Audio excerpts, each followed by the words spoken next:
Kwa jina naitwa Renalda Lucas Mambo, nafanya kazi shirika la Wote Sawa, ni afisa ustawi wa jamii.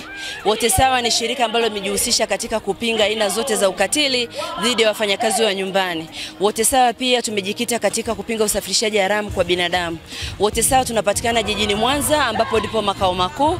Pia tunapatikana wilayani Kasulu katika mkoa wa Kigoma.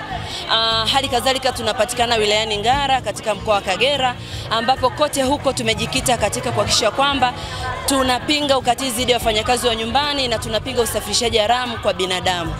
Leo hii tarehe 6 mwezi wa 3, shirika la Wote Sawa tumeweza kuungana na ofisi ya mkuu wa mkoa wa Mwanza katika kuadhimisha siku ya wanawake duniani.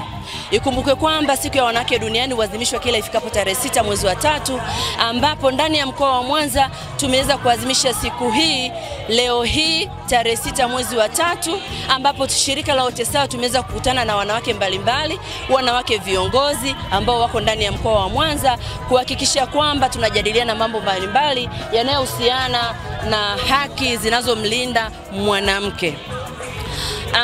Shirika la Wote Sawa tumeshiriki na lengo kuu hasa la kushiriki ni kwamba tumekuwa tukifanya kazi na wanawake na wasichana. Hivyo basi tukasema ni vizuri tukaungana na wenzetu ili kuweza kuendelea sasa kupambana, kupaza sauti dhidi ya mfanyakazi wa nyumbani. Ikumbuke kwamba tunapozungumzia siku ya wanawake duniani tunamlenga pia mfanyakazi wa nyumbani. Kwa sababu tukiangalia wengi wa wafanyakazi wa nyumbani ni wanawake. Hivyo tunapozungumzia siku ya wanawake tunalenga makundi yote, wakiwemo wafanyakazi wa nyumbani, wasichana na wanawake wenyewe.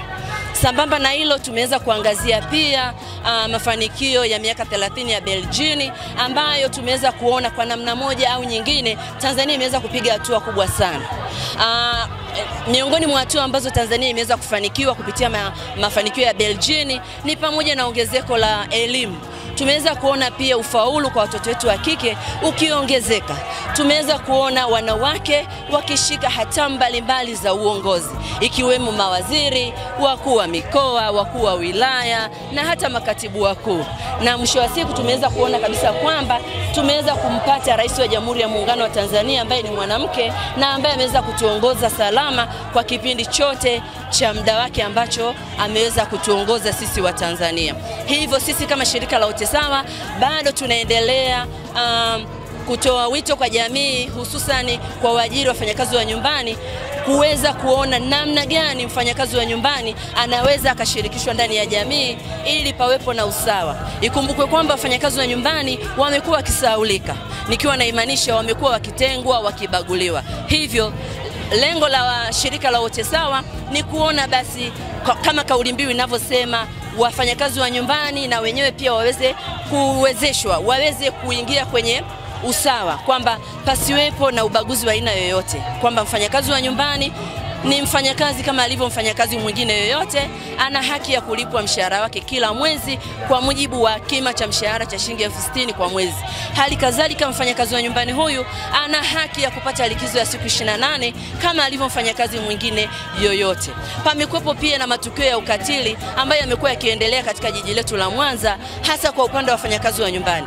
Tumeshuhudia wafanyakazi wa nyumbani wengi wakifanywa vitendo vya ukatili, ikiwemo kuchomwa moto, kunyimwa mshahara wao, kuajiriwa chini ya umri wa miaka 14, ambapo tumeona kabisa kwamba haki imekuwa wamekuwa yani wakiwa hawapatiwi haki yao ya msingi ya kupata elimu. Hivyo basi kupitia siku hii ya wanawake duniani, nipende kutoa wito kwa wanawake wote duniani, tunapozungumzia swala la uwezeshwaji, basi tumlenge moja kwa moja ambaye ni mfanyakazi wa nyumbani, na pia kwenye swala zima la usawa tujaribu basi kuangalia usawa kwa wanawake bila kuweka mipaka, nikiwa naimaanisha usawa kwa wafanyakazi walioko maofisini. Hali kadhalika tusisahau swala la usawa kwa wafanyakazi wetu wa nyumbani.